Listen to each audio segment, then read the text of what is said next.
value seems anchored in Christ. And so I'm going to use that to talk about our connection to Christ and how God has used that for us. So I'm going to make an assumption and say that all of us have heard that God loves us. And so, I mean, as young people growing up in the church, like we really get reminded of this constantly. And like the most quoted Bible verse probably ever is, John 3:16. It starts with God so loved the world. Or Psalm 23, another highly quoted verse. The Lord is my shepherd, I will not be in need. Lest me lie down in green pastures, and leads me beside quiet waters, and restores my soul. So we get told and reminded about God's love for us, but the question I want to ask is, how can we be confident in what we know about this? And so, with all the stuff about how God cares about us, I want to start to focus on the lesson, which is really on how Jesus is used as a connection to show how he cares for us.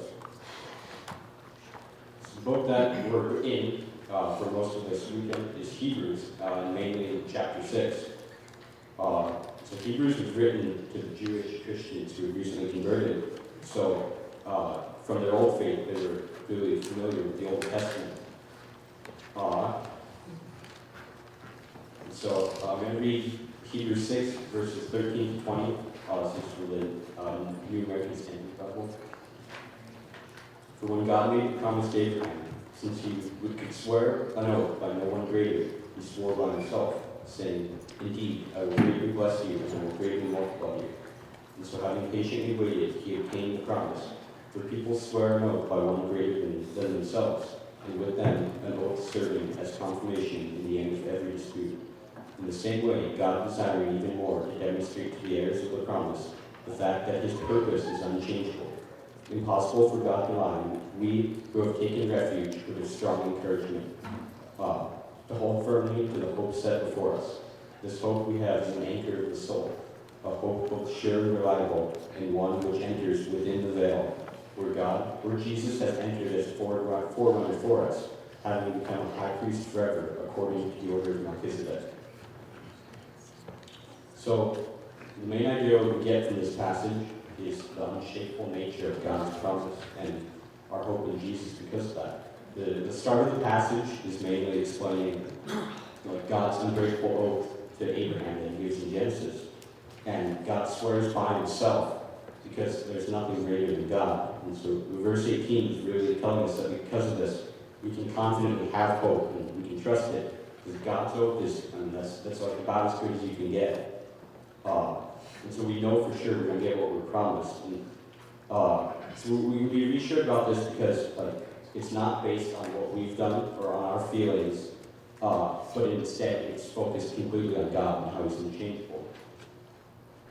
And so the next two verses, the real important ones, are verses 19 to 20. I guess I'll read them again. This hope we have as an anchor of the soul, a hope both sure and reliable, and one which enters within the veil, where Jesus has entered as forerunner for us, having become a high priest forever, according to the order of Melchizedek. It sounds kind of odd at first, and this, in Hebrews, this is a reference to the Jewish tradition.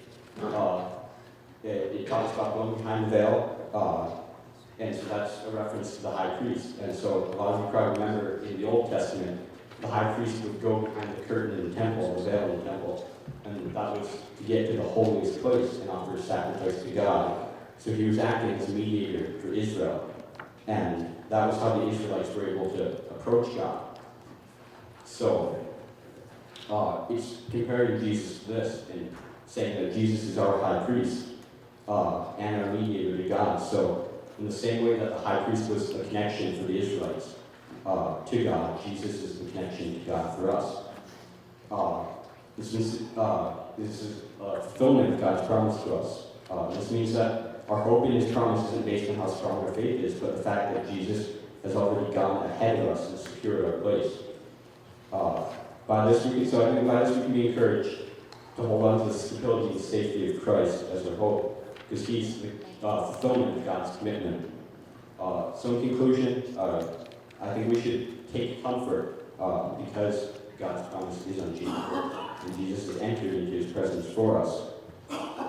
We've been promised this unending and wonderful and undeserved grace from our Creator who shows us His Word, and He has plans for us.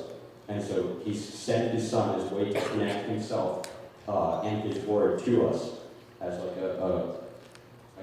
physical connection and like spiritual. But because we are anchored as Jesus as a mediator, our hope should be unshakable.